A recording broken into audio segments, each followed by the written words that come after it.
Hello friends, welcome back to my YouTube channel. Friends, आज की इस वीडियो में हम लोग समझने वाले हैं श्वसन तंत्र, रेस्पिरेटरी सिस्टम। ठीक है, बहुत इंपॉर्टेंट टॉपिक है, आप लोग ध्यानपूर्वक समझना। आपके एक एक डाउट इस वीडियो में क्लियर हो जाएंगे। ठीक है, और बहुत ही आसान शब्दों में आप लोग इसको सीख भी जाएंगे। लिखना कैसे है, क्या प्रोसेस इसका होता है, सारा कुछ आप इस वीडियो में सीख जाएंगे। आपको फिगर कैसे बनाना है वो भी सीख जाएंगे। ठीक, तो चलिए बिना देरी करते हुए हम लोग सबसे पहले वीडियो को स्टार्ट करते हैं। ठीक, और एक बात कहेंगे, अगर आप लोग फर्स्ट बार हमारे चैनल पर विजिट कर रहे हैं तो आप लोग चैनल को ज़्यादा से ज़्यादा सब्सक्राइब करिए और वीडियो को ज़्यादा से ज़्यादा शेयर करने की कोशिश करिए और लाइक करिए। ठीक है, चलिए बिना देरी के हम लोग वीडियो करते हैं स्टार्ट।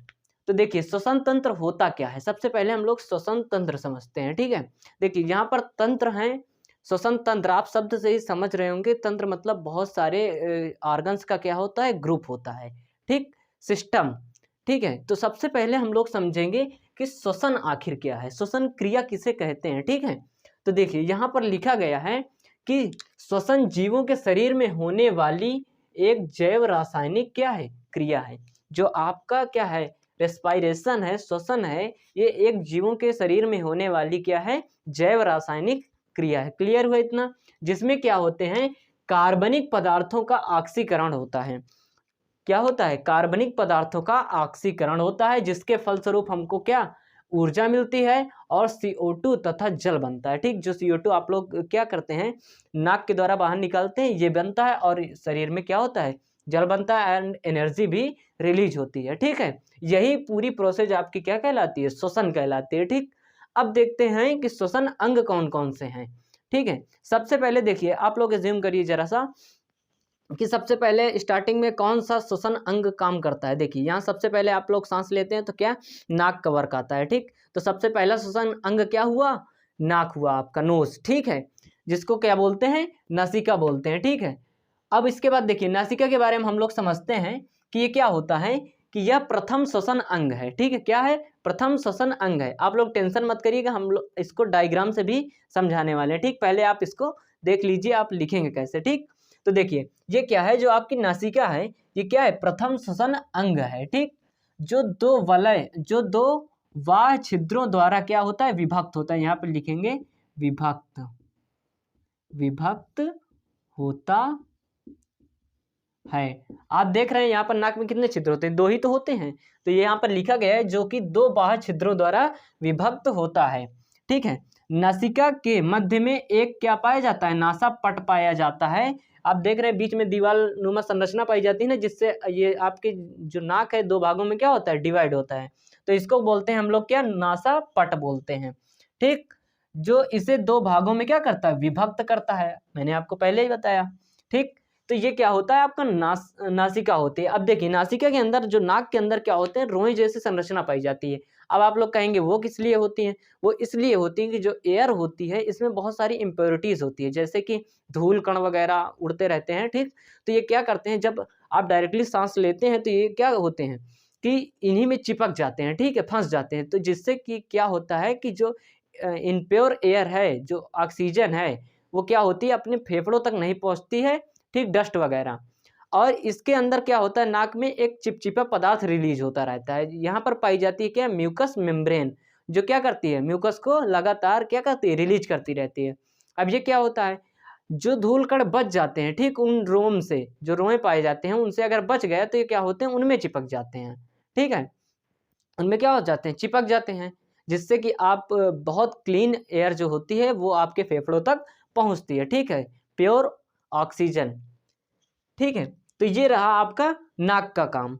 अब इसके बाद क्या आता है, आपका ग्रसनी। ठीक है, जो कि क्या, ग्रसनी यहाँ पर। अब इसके बाद आप जो, अब नाक हुआ, नाक के बाद क्या आता है, ग्रसनी, जो यहाँ पर पाई जाती है। ठीक है, अब देखिए इसमें क्या कहा गया है कि नासा मार्ग, जो आपका नासा मार्ग होता है, यहाँ से जो नाक आपका होता है, नाक वाला मार्ग होता है, ठीक है, वो क्या होता है, ग्रसनी में खुलता है।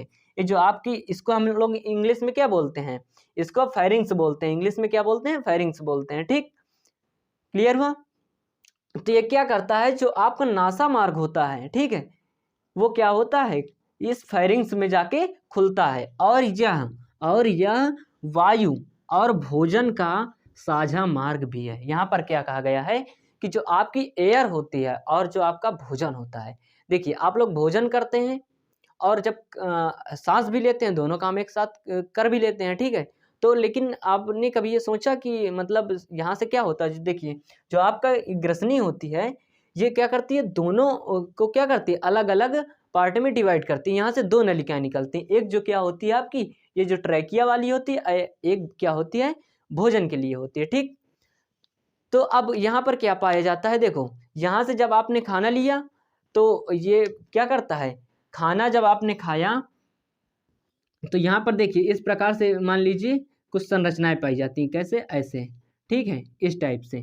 तो यहाँ पर जब आपने मान लीजिए खाना खाया तो यहाँ पर एक पाया जाता है क्या, इपीग्लॉटिस, इपीग्लॉटिस यहाँ पर, ठीक है, ऐसे इस प्रकार से एक ढक्कन जैसी संरचना पाई जाती है। ये क्या होता है कि जब मान लीजिए आपने खाना खाया, ठीक है, तो ये किसको, ये वायुनाल को बंद कर देता है।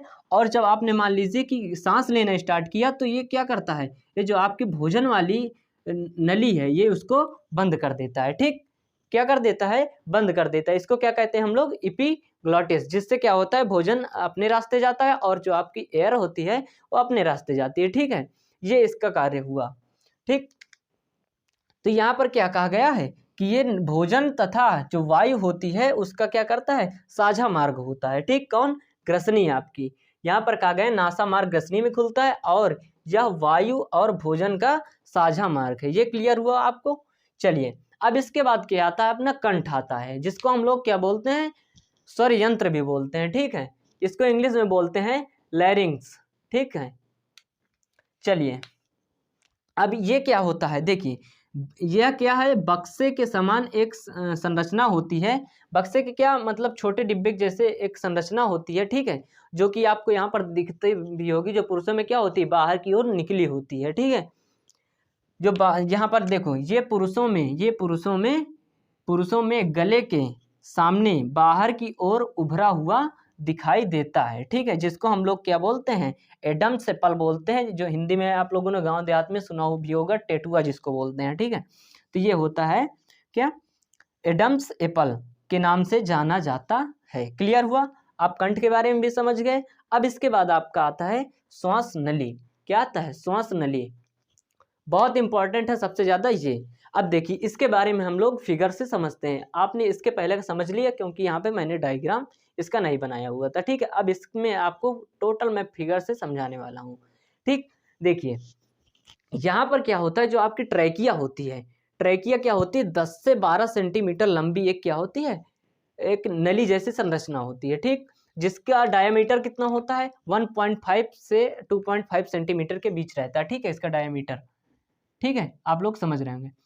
तो देखिए अब ये क्या होता है, जो ट्रैकिया होती है इसमें क्या होते हैं, उपास्थि के बने हुए क्या होते हैं, कार्टिलेज के एक अर्ध चंद्राकार छल्ले पाए जाते हैं, जो कि सी के आकार के होते हैं, ठीक है, इस टाइप से सी के आकार के क्या छल्ले पाए जाते हैं इसमें। अब कहेंगे आप लोग ये क्यों पाए जाते हैं, इसका भी कुछ काम तो होगा तभी तो पाए जाते हैं। यहाँ पर देखिए जो आपकी ट्रैकिया होती है बहुत ही फ्लेक्सिबल होती है, ठीक है, और बहुत सॉफ्ट होती है। अब इसमें इसके द्वारा क्या होती है, एयर आपके फेफड़ों तक जाती है। अब जब फेफड़ों तक एयर गई, अगर मान लीजिए किसी कारणवश ये क्या हो, अगर ये छल्ले ना पाए जाएं तो ये क्या हो सकती है, चिपक सकती है। ये चिपकने से बचाता है आपका कौन, उपास्थि के जो छल्ले होते हैं। उपास्थि क्या होती है, आपने पढ़ा होगा अस्थि और उपास्थि। अस्थियाँ क्या होती हैं, जो कि बहुत हार्ड होती हैं और मुड़ती नहीं है, ठीक है, जैसे आप यहाँ हाथ की हड्डी पाई जाती है, ठीक है, ये क्या होती है, आप मोड़ नहीं सकते हैं, मोड़ दिए तो टूट गई मान लो। बट यहाँ पर जो उपास्थि होती है ये क्या होती है, ये बहुत ही मतलब सॉफ्ट रहती है, जिसको आप जैसे आप कान देखिए, आप कान को किसी भी तरीके से मोड़ कर आप ना देखिए, आप जैसे ही छोड़ेंगे वो उसी कंडीशन में फिर से आ जाता है, ठीक। तो उसी प्रकार से ये भी होता है, अगर आप इसको बहुत ज़्यादा प्रेस करेंगे तो दबेगा, बट ये क्या होगा, टूटेगा नहीं, ठीक है, वैसे ही भी फूल आएगा। तो ये बहुत ही इंपॉर्टेंट रोल प्ले करता है, ठीक है, किसमें, अपना श्वसन क्रिया में, ठीक। अब इसके बाद देखिए ये जो आपका ट्रैकिया होता है ये कहाँ, ये नीचे जाकर के, कुछ नीचे जाकर के वक्ष में क्या होता है, दो भागों में डिवाइड हो जाता है।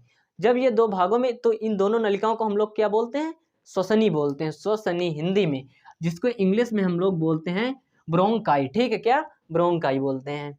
अब देखिए ये जो ब्रोंकाई होते हैं ये फेफड़े के अंदर जाकर के और छोटी छोटी नलिकाओं में क्या हो जाते हैं, डिवाइड हो जाते हैं।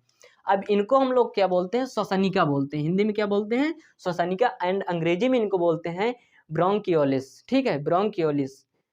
क्लियर हुआ इतना? अब देखिए जो ब्रोंकियोलिस होते हैं, श्वसनिकाएं होती हैं, इनके एक यहाँ पर देखिए जो सिरा है, यहाँ पर क्या बलून जैसी संरचनाएं पाई जाती हैं, ठीक है, छोटे छोटे बलून जैसी संरचनाएं पाई जाती हैं। इनको हम लोग क्या बोलते हैं? कूपिका बोलते हैं। क्या? एल्वियोली, ठीक है, क्या बोलते हैं? एल्वियोली बोलते हैं। अब ये इनका भी कुछ काम होता होगा तभी ये पाई जाती हैं। तो यहाँ पर देखिए क्या होता है कि जब आपके शरीर में क्या होता है, यहाँ पर आता है ब्लड, ब्लड, और यहाँ से क्या आती है? प्योर ऑक्सीजन आती है, ठीक है, इन कोशिकाओं तक, ठीक है। ये कहीं पे भी लीकेज नहीं होता, ये फेफड़े के अंदर यहाँ पर पूरी एयर आती है। अब यहाँ पर ब्लड भी आता है, तो ब्लड में क्या पाया जाता है भाई साहब? हीमोग्लोबिन पाया जाता है। क्या? हीमोग्लोबिन पाया जाता है। अब ये क्या करता है, जो आपकी एयर आती है, हीमोग्लोबिन क्या करता है? उस एयर को, मतलब ऑक्सीजन को क्या करता है? पूरे शरीर के सारे ऑर्गन्स, मतलब सेल्स, जितनी सेल होती हैं वहां पर ये क्या करता है? पहुंचाता है, ठीक है। कौन? हीमोग्लोबिन। ये क्या करता है? पूरे शरीर में ऑक्सीजन को पहुंचाता है, और वहां से जो कार्बन डाइऑक्साइड बनती है उसको यहाँ तक लाता है, और इसी मार्ग द्वारा पूरा का पूरा जो कार्बन डाइऑक्साइड होता है एटमॉस्फेयर में रिलीज हो जाता है आपके नाक के द्वारा। क्लियर हुआ इतना? ये पूरा रहा आपका क्या? ट्राइकिया का वर्क फंक्शन, ठीक। तो यहाँ पर लिखा क्या गया है कि यह 10 से 12 सेंटीमीटर लंबी तथा 1.5 से 2.5 सेंटीमीटर व्यास की क्या होती है? नली होती है, ठीक है। यह वक्ष में पहुंचकर दो भागों में छोटी छोटी शाखाओं में विभक्त हो जाती है, जैसा कि मैंने पहले बताया, ठीक है, जिन्हें हम लोग क्या बोलते हैं? श्वसनिया बोलते हैं, ठीक है। क्या? श्वसनिया। श्वास नली में सी आकार के क्या अधूरे छल्ले पाए जाते हैं, जो उपास्थि के बने होते हैं, जो श्वास नली को पिचकने से बचाते हैं। मैंने सारा कुछ क्लियर कर दिया। अब देखिए, अब बचा क्या आपका? लंग्स बचे, फेफड़े। अब देखिए यहाँ पर क्या, मैंने यहाँ पर देखिए ये बहुत सारी संरचनाएं बनाई रखी हैं, बट यहाँ पर मैंने इनको रिप्रेजेंट नहीं किया, शो नहीं किया, ठीक है। इसके ऊपर से क्या है, आपकी जो पसलियाँ होती है, रिब्स जिनको बोलते हैं, क्या? रिब्स बोलते हैं, वो मैंने यहाँ पर रिप्रेजेंट कर दिया, क्योंकि ये क्या हो, खुला, जो आपका लंग्स होता है वो खुला हुआ है, एंड ये इसके ऊपर से क्या है? पसलियाँ हैं, ठीक, जैसा कि आप लोगों के होती हैं, ठीक। तो अब आप क्या करें, इसका स्क्रीनशॉट करिए, फिर मैं इसके आगे का समझाता हूँ। चलिए अब हम लोग समझते हैं फेफड़ा के बारे में, ठीक है, फेफड़े क्या होते हैं, ठीक। तो यहाँ पर देखिए, मैंने इसका आपको जो इसकी आंतरिक संरचना के बारे में ये तो बता ही दिया है, बट आपको लिखना क्या है इसमें, ये समझिए। सबसे पहले देखिए फेफड़े क्या हैं? फेफड़े प्रमुख श्वसन अंग होते हैं। क्या होते हैं? प्रमुख श्वसन अंग होते हैं। भाई पूरी जो श्वसन की क्रिया होती है इन्हीं के द्वारा तो होती है, ठीक। ये संख्या में क्या होते हैं? 2 होते हैं, आप लोगों को डायग्राम में दिख रहा होगा, ठीक है, जो कि बहुत कोमल, लचीले तथा हल्के गुलाबी रंग के होते हैं। वाह क्या बात है भाई! क्या होते हैं? कोमल होते हैं, लचीले होते हैं, हल्के गुलाबी रंग के होते हैं। आप लोगों को कलर भी पता हो गया, किस कलर के होते हैं? गुलाबी रंग के होते हैं। प्रत्येक फेफड़े के दोनों ओर दोहरी झिल्ली पाई जाती है। अब देखिए यहाँ पर क्या हुआ, ये दोनों आपको लंग्स दिख रहे हैं, इसके बीच में क्या पाई जाती है? ये एक झिल्ली पाई जाती है। क्या पाई जाती है? इसके दोनों ओर देखो, दोनों में पाई जाती है क्या? एक झिल्ली पाई जाती है, ठीक है, झिल्ली पाई जाती है, जिसको हम लोग क्या बोलते हैं? फुफ्फुसा वर्ण बोलते हैं। देखिए जो एनसीईआरटी बुक है वहां पर फेफड़ों को, जो फेफड़े जो होते हैं उनको लिखा गया क्या? फुफ्फुस, ठीक। तो यहाँ पर क्या लिखा गया है? इसीलिए यहाँ पर लिखा गया है फुफ्फुसा वर्ण, ठीक है। जो इनकी क्या करता है, इसके बीच में एक फ्लूइड भरा रहता है, ठीक है, इसके बीच में एक क्या भरा रहता है? फ्लूइड भरा रहता है। इस जो लेयर होती है इसके बीच में एक फ्लूइड भरा रहता है, ठीक है, यहाँ इस टाइप से, ठीक। इसके मध्य में क्या भरा रहता है? एक तरल पदार्थ भरा रहता है, जो फेफड़ों की क्या करता है? सुरक्षा करता है। क्या करता है? सुरक्षा करता है। अब देखिए अगर ये फ्लूइड ना हो तो बताओ, ये जो लेयर है भाई ये आपकी क्या हो जाएगी? इसके फेफड़ों से क्या हो जाएगी? चिपक जाएगी, तो कोई इसकी महत्व नहीं रहेगा, ठीक है। तो ये क्या करता है, इसमें क्या ल्यूब्रिकेशन का भी काम करता है, जो फ्लूइड होता है, जिससे क्या हो रहता है? ये बहुत ही लचीला बना रहता है, ठीक। किंतु देखिए यहाँ पर क्या कहा गया है, बाएं जो दाहिना फेफड़ा होता है, बाएं फेफड़ों से क्या होता है? कुछ बड़ा होता है तथा क्या होता है? चौड़ा होता है, किंतु लंबाई में छोटा होता है। ये डायाफ्राम के उभरे हुए हिस्से पर चिपके रहते हैं। देखो ये क्या हुआ? आपका डायाफ्राम हुआ। ये क्या हुआ? आपका डायाफ्राम हुआ।